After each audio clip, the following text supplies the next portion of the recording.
In this episode, we're going to talk about options, what they are and how you can make money from them, and why I don't recommend them.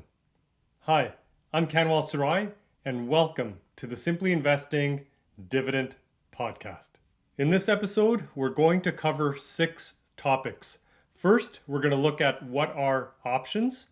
Then we'll take a look at what is a call option, followed by some examples of using call options.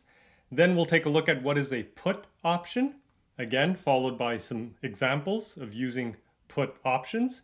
And then I'll tell you why I don't use options and why I don't recommend them. Let's get started with our topic number 1. What are options? Options are a type of financial instrument known as a derivative because their value is derived from another security or underlying asset. In this episode, we're discussing stock options, where that is the underlying asset is a stock. Now we're going to take a look at 2 different types of options. Like I said at the beginning of this episode, we're going to look at call options and put options. So let's start first with what is a call option. A call option is a type of financial contract that gives the buyer the right, but not the obligation, to buy a specific stock at a predetermined price. We call that the strike price. And that all happens before or on a specific date, and that's the expiration date. And the buyer pays a premium, so there's a cost to this, for this right. It's like reserving the option to buy something in the future, just in case the price goes up. So there's 4 important things you need to know when it comes to either a call option or a put option. It's going to be the same 4 things. You need to know what is the specific stock that you're either looking to buy or sell. Then there's going to be the strike price. That's the predetermined price. There's going to be an expiration date because all options eventually do expire. And then there is what we refer to as the premium, and that is the price, the cost of buying an option. So now let's take a look at some examples with using call options. So I'm going to give you 2 examples that we're going to go through. So the first one is going to be as a buyer of call options, and the second example is going to be as a seller of call options.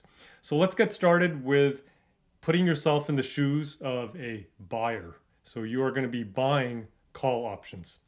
So a buyer is, as a buyer of a call option, you are interested, let's say in this example, of owning shares in company ABC. So you don't have any shares yet, but you're interested in buying shares in this company. And the current share price, let's say today, is $100 per share. And you believe that the share price will rise in the coming weeks or months. So instead of buying the shares outright, you decide to buy a call option. Now here are the details of the call option in this example. So like I said, there's 4 things that we need to cover that are important when we're talking about options. So the first one is the specific stock, and in this example, it's going to be stock ABC. Then is the strike price. So you're going to go out and buy a call option where the strike price is $110 because eventually you think the stock price is going to go up to maybe $150, $200, or even $300 a share in the future. Let's say you're very optimistic, and so you think that buying at a strike price of 110 makes sense for you.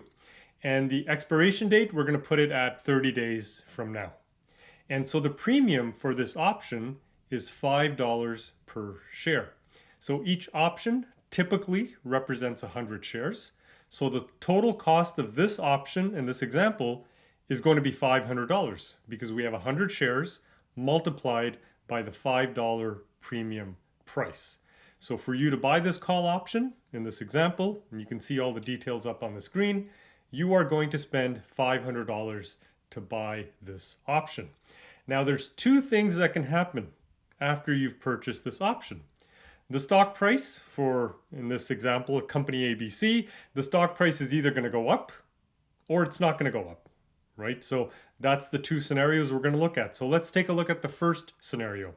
where the share price goes up within the 30 days, right before the option expires. So within 30 days, let's say the share price has now gone up to $120 a share. Now remember, it was initially $100 a share. The strike price is $110, but now the price has gone up even higher and it's $120. Now, since you bought the option, you have the right to buy the stock at $110 a share. And why wouldn't you? It's trading on the stock market at $120 a share. Why would you want to pay $120 when you can now get it for $110? Because you bought that option.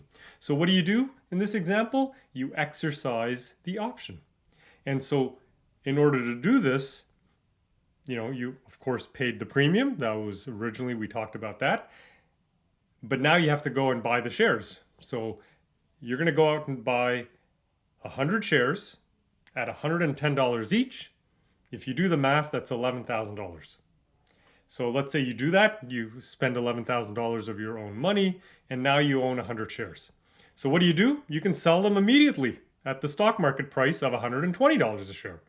So you sell them immediately and you get back $12,000. So let's take a look at the math in a little bit more detail here. So like I said, from selling those shares, you now receive $12,000, but you paid $11,000 to buy them. And the option, the premium, cost you $500 to buy the option. So what is your net profit? So it's simple, $12,000 minus the $11,000 that you spent to buy the shares, minus the $500 for the option that you paid for. You're left with $500 profit. That is your net profit at the end of the day. So not so bad. Maybe you could have made more. Maybe, we'll get into some other scenarios. So let's move on. So that's scenario one. If the share price goes up, you could stand to make some money. And of course, if the share price went even higher, you could have made even more money.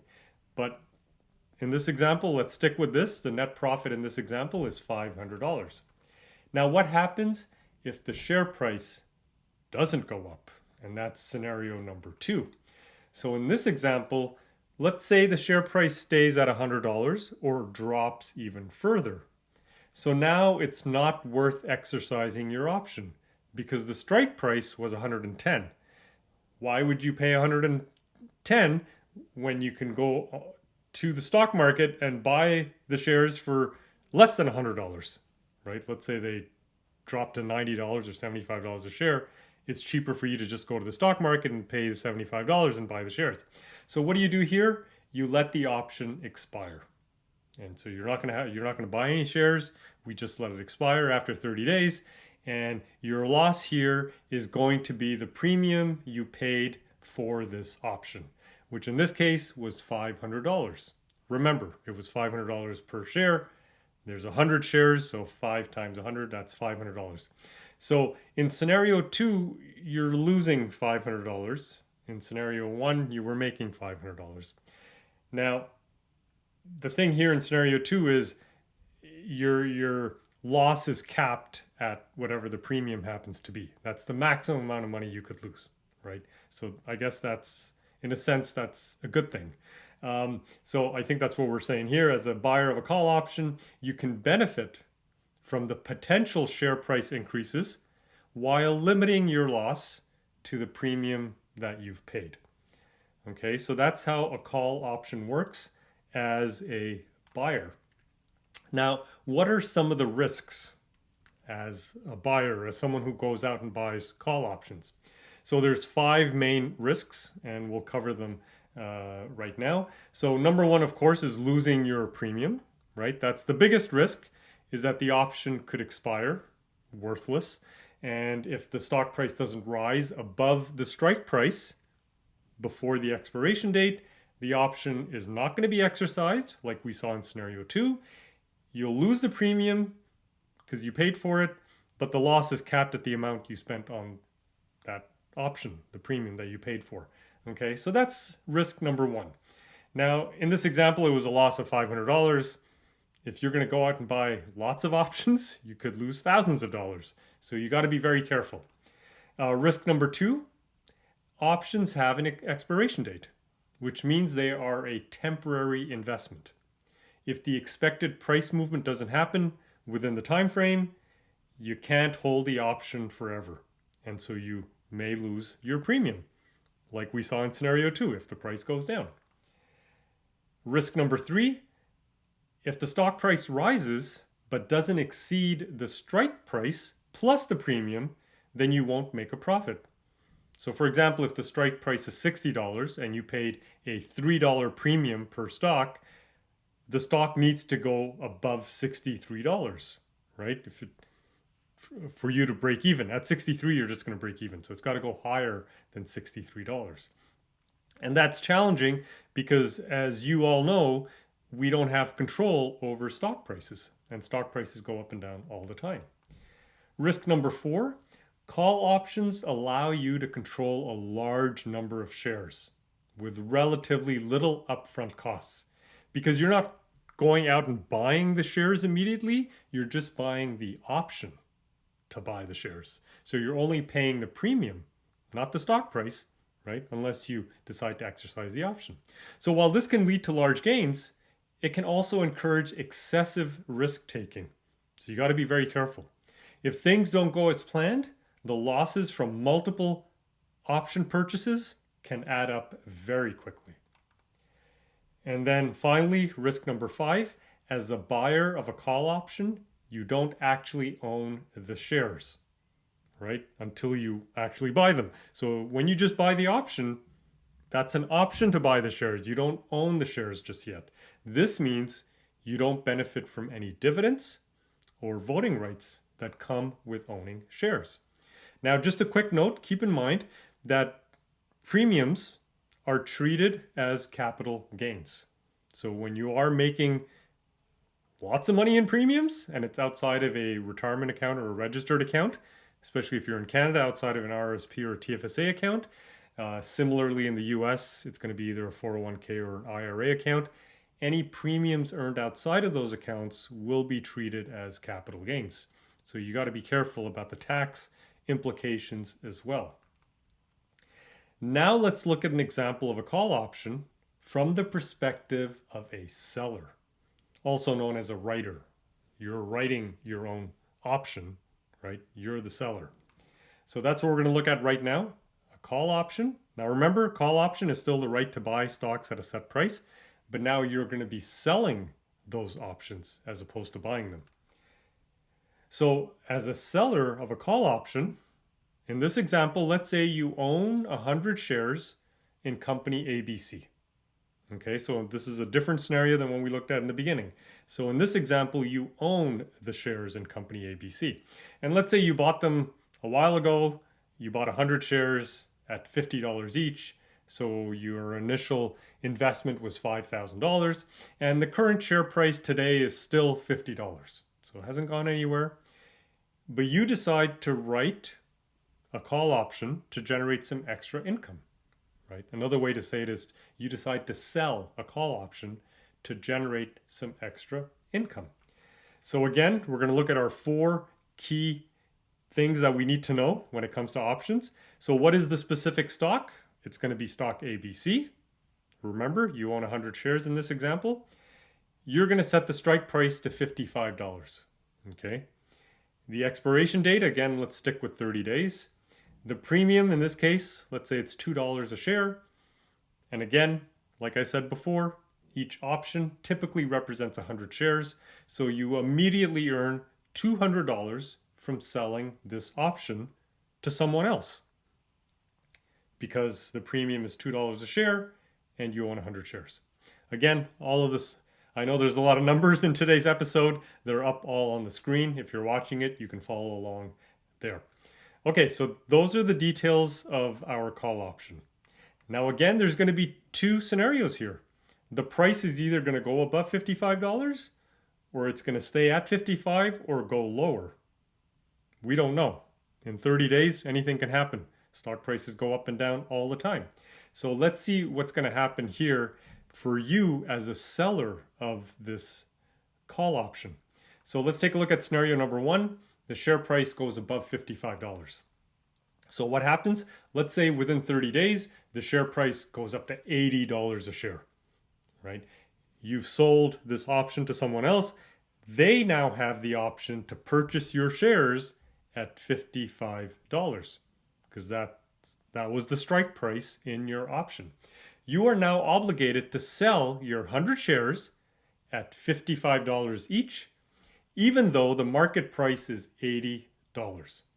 So what happens here? You're going to sell the shares. You're going to get money from the buyer, right, at $55 times 100 shares. So you'll get that money. Plus you get to keep the $200 premium, right? But that's it. Your profit is capped here. You're done. Now let's take a look at just a couple of the numbers in detail here, right? So the proceeds of the sale, because you sold 100 shares, you get $5,500 back. Plus you got the $200 from selling your option. So that's $5,700. Now remember, your initial cost when you originally bought those shares was $5,000. So your net profit is going to be $5,700. That's how much money you received, minus your initial investment. And you can see that your profit here is, the net profit is $700. So you can see what's going on here, right? You would have been better off keeping your shares and selling them at $80 a share, right? But because you sold the option, you now are obligated to sell those shares at the strike price. And that's what we're going to show here, right? So your net profit, like I said, from selling the option is $700. But had you sold the shares outright at $80 a share, your net profit would have been $3,000. And you can see the numbers on the screen here. $80 a piece multiplied by 100 shares, that's $8,000. Your initial cost to buy these 100 shares was $5,000. So $8,000 minus $5,000 is $3,000. So in this case, the option really did not make much sense for you. Would have been better off to forget the option, sell the shares on your own because they went up to $80. You would have made $3,000 profit. In this case, you didn't lose any money. You made $700 by selling the option. So this is known as a covered call because you already own the shares that you're obligated to sell. Okay, it's a common strategy for people who trade with options for generating income in exchange for limiting your potential upside gains, right? For the stock could have gone up to $200 a share. You would have made even more money than you did by selling the option. But that's how this works, right? Your upside gain is limited. Now let's take a look at scenario number 2, where the share price stays at $55 or below. So let's see what happens here. In this case, the buyer who bought your option, call option, doesn't exercise the option. Why? Because it's cheaper for this person to buy the stock at the market price. So let's say the stock price went down to $20 a share. It's going to be better for that person to go and put a stock order in and buy it on the stock market for $20 a share. Why would they pay you $55 when they can get it for $20? Because the stock price has dropped so much. So the option expires, worthless, and so the other person does not buy your shares. You get to keep your shares, and you get to keep the $200 premium as a profit. So in this case, it's a much better scenario for you. You didn't lose any of your shares. You got the $200 premium, and you continue to hold on to your 100 shares. If you wanted to, you could sell another option for another 30 days, pick a different strike price if you wanted to, and that is a way for people who trade in options to keep making money off of the premiums. Now, this only works in this example in scenario 2 as long as the stock price stays below your strike price that you put in the option. Okay, so what are the risks of selling call options? We looked at the risks of buying them, but what happens when you sell call options? So there's 4 main risks here. As a seller of a covered call, your profit is capped, right? The upside is limited. You earn the premium from selling the option, and if the buyer exercises the option, You sell the shares at the strike price. However, if the strike price goes up well above the strike price, you miss out on the larger profit you could have earned by simply holding the stock and selling it later yourself at a much higher price. There is an obligation to sell. So when you sell a call option, you're entering into a binding obligation to sell the stock if the buyer decides to exercise the option. You have no control over this. If the conditions are favorable to the buyer, they will exercise their right, and you must fulfill your obligation, even if it results in a loss for you. Now, there's an opportunity cost to all of this. By selling a covered call, you may limit the potential upside of your stock holdings. If the stock price rises beyond the strike price, you can't capitalize on the full value of the increase because you've locked in the sale price at your strike price in that option. And that money could have gone somewhere else, right? So there's an opportunity cost there. Now, there's an early exercise risk. If you sell a call option, the buyer can exercise the option at any time before the expiration date. This could lead to unexpected obligations, especially if the stock pays dividends, because you're not going to get them if you no longer own the shares, or if the price moves sharply up. So you got to be careful there. Okay, now we're going to take a look at a put option. So what exactly is a put option? A put option is a type of financial contract that gives the buyer the right, but not the obligation, to sell a specific stock at a predetermined price before or on a specific date. The seller pays a premium for this right. It's like reserving the option to sell something in the future just in case the price goes down. So again, same as before, we've got 4 things that are very important to us when it comes to options, whether it's a call option or a put option. You need to know the specific stock you're talking about. You need to know the strike price, the expiration date, and the premium that you're going to be paying. So let's look at some examples. And again, I'm going to show you 2 different examples, one as a buyer of put options and another example as a seller of put options. So let's take a look at the first one as a buyer of put options. So in this example, let's say you own 100 shares in company XYZ and the market price is $100 a share. And you're worried that the price may drop. So what do? You buy a put option with a strike price of $95 a share. So you're hoping that if the stock price goes down to $70 or $50 or $40 a share, you can still sell it at $95 within, of course, before the expiry date of this option. Okay, so this is a way to kind of protect yourself from huge losses.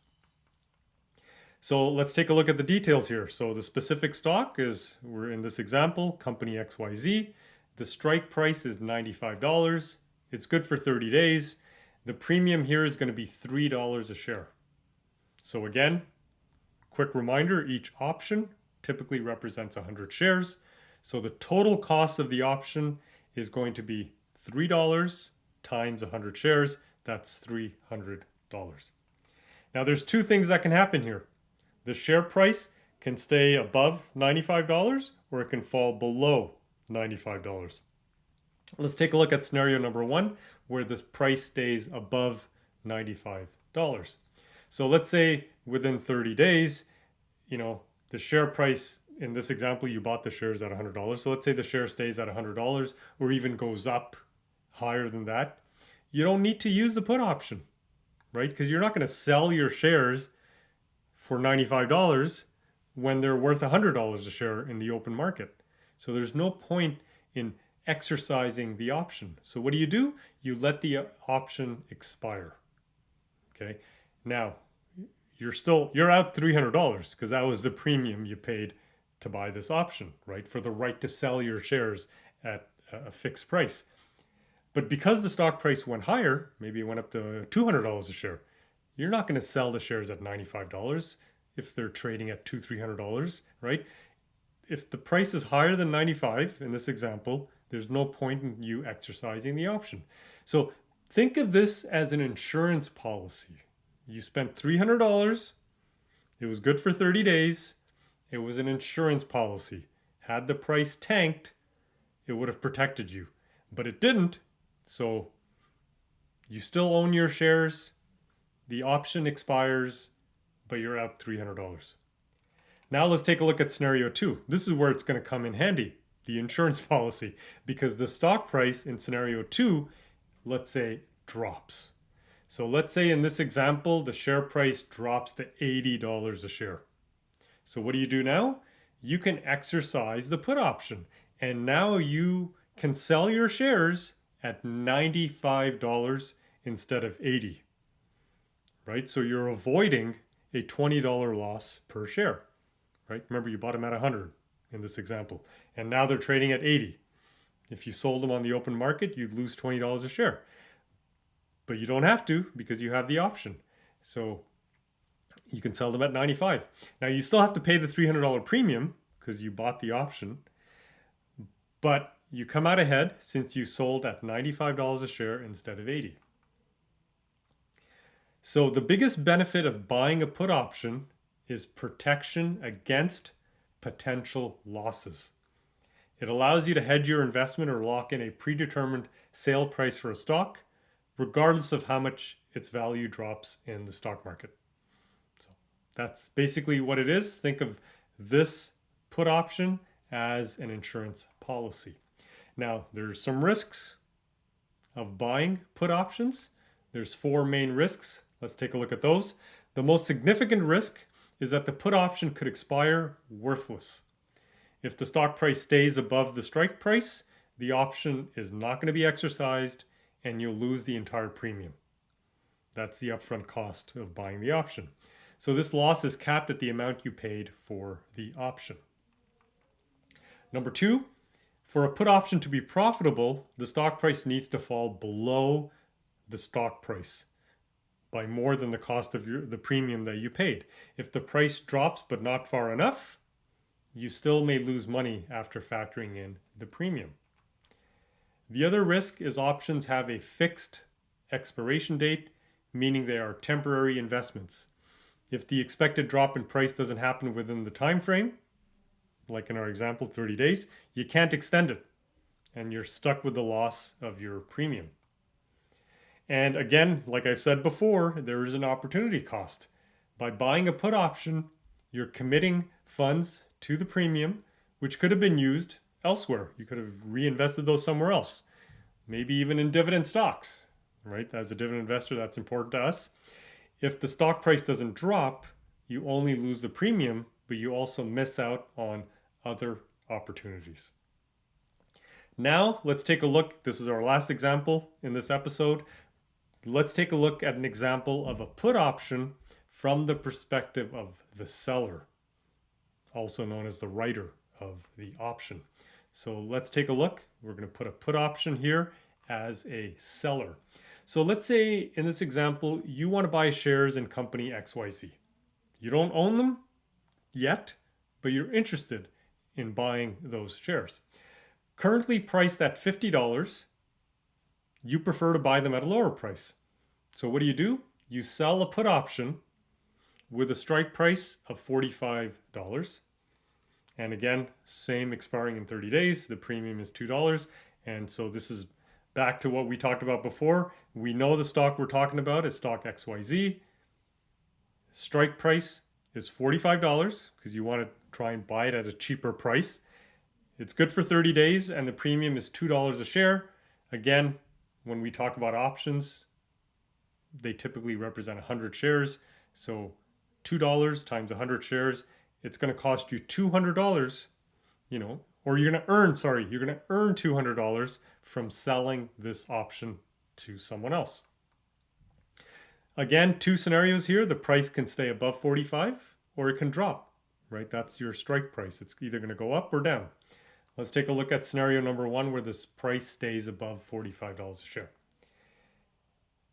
If this price stays above $45, the buyer is not going to exercise this option. because they can sell the shares at a higher price in the stock market.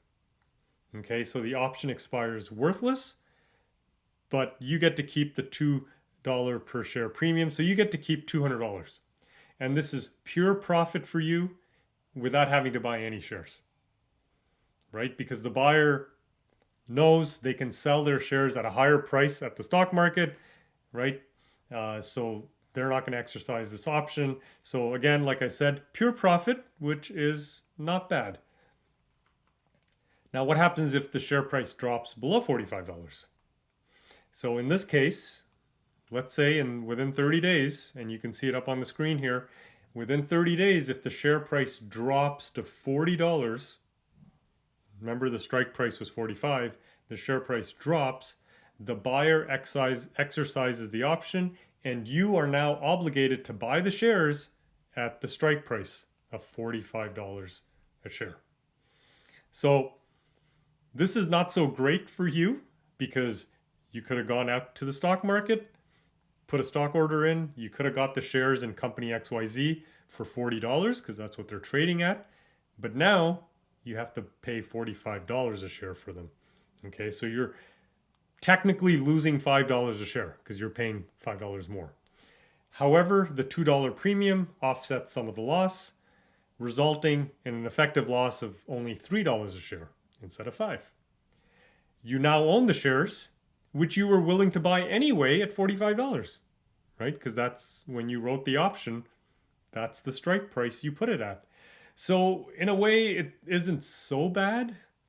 You do end up paying a little bit more for the shares, but again, it's kind of like an insurance policy. Had the stock price gone the other way, you would have just made pure profit off of the premium.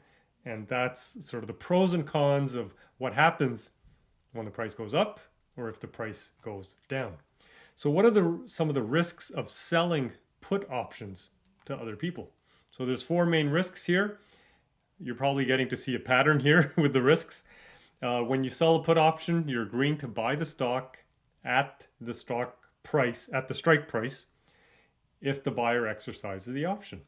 If the stock price falls sharply, you might end up purchasing the stock for far more than its market value, resulting in substantial losses.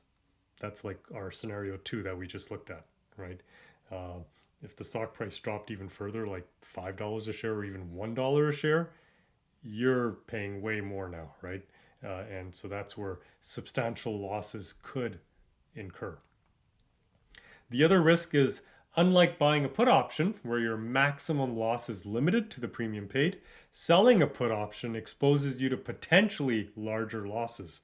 Just like I said before, if the stock price plummets, your loss is the difference between the strike price and the stock market price, multiplied by the number of shares minus the premium you've received. So potential to lose a lot of money there. So you got to be very careful. That's high risk. The other risk here is, as a seller, your maximum profit is capped at the premium you receive for the option. While the potential loss is significant, the reward is limited. So this makes the risk and reward ratio less favorable for you. And then if you sell a put option believing the stock will not fall much below the strike price and the stock goes under a major decline, you could face unexpected losses. This is particularly risky in highly volatile markets. So be very careful about this one. And the next one, again, there is an opportunity cost, just like we've seen throughout this entire episode. When selling put options, you may need to set aside cash or assets to cover the obligation to buy the stock. And this is tied up capital that could have been used for other investments that might have generated higher returns.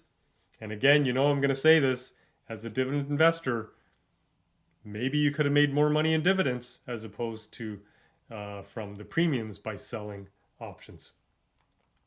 So our last topic in today's episode is why I personally don't use options.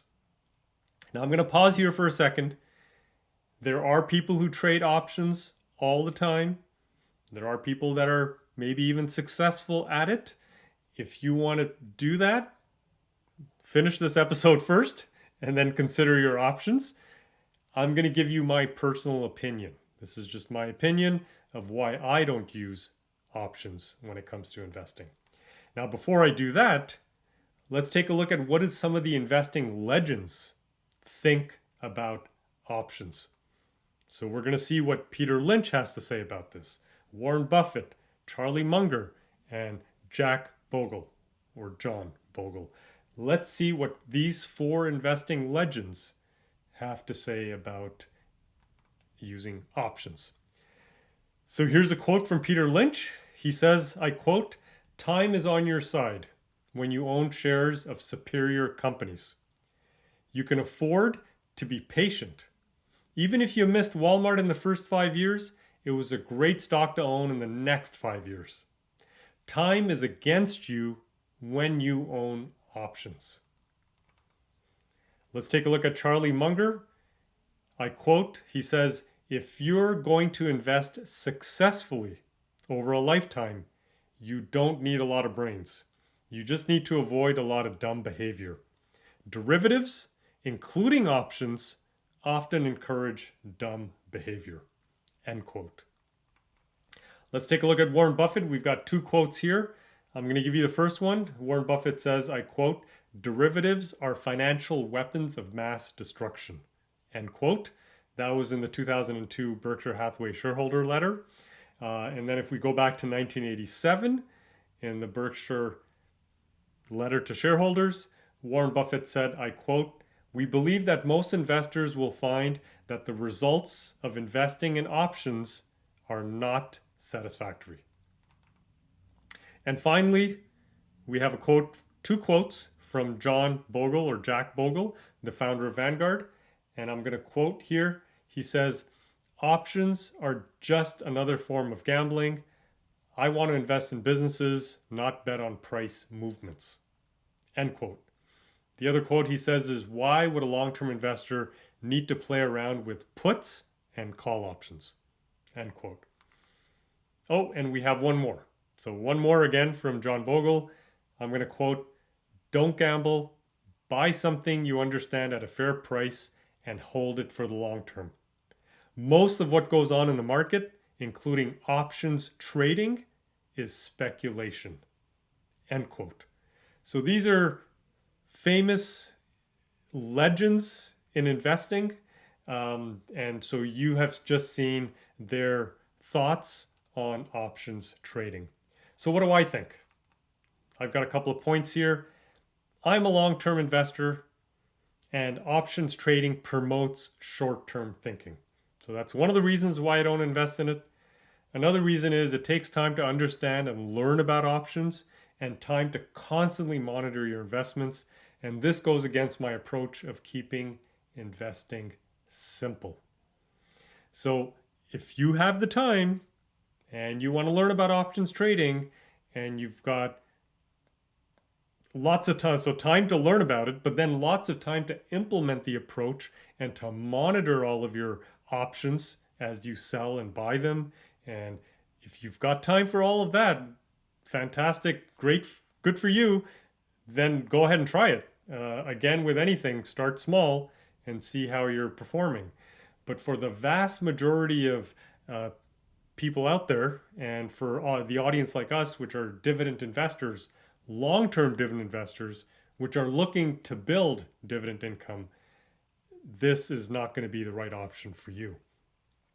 Another reason I don't use options: in a covered call, if the strike price is matched, you are forced to sell your dividend stocks, thereby losing out on current dividend income and future dividend increases. So that goes completely against our approach of building your dividend income and growing it every year. And finally, it's difficult to predict in the short term if stock prices will go up or down. And with options, if you don't know what you're doing, you're guessing. And I think even if you know what you're doing, you're still kind of guessing, because no one can accurately predict where stock prices will go. And I've said this before, stock prices go up and down all the time. And with options, you're kind of making guesses as to where you think the prices are going to be. So it's Very difficult to do, and in my opinion, it is high risk. And so for that reason, I don't use options at all. So what's the solution then? How should you invest? Our approach is to invest in quality, dividend-paying stocks when they are priced low. So not just at any price, but when the stock is low, not just any stock, but a quality dividend-paying stock. So how do you know when you're looking at a stock anywhere in the world, if it's a quality stock or if it's undervalued? So for that, I've created what I call the 12 rules of simply investing. These rules are designed to lower your risk, save you time, and help you earn more in the long run. You can see the 12 rules up on the screen right now. The way this works is if a company fails even one rule, skip it, move on to something else. So rule number 1, do you understand how the company is making money? If not, skip it, move on to something else.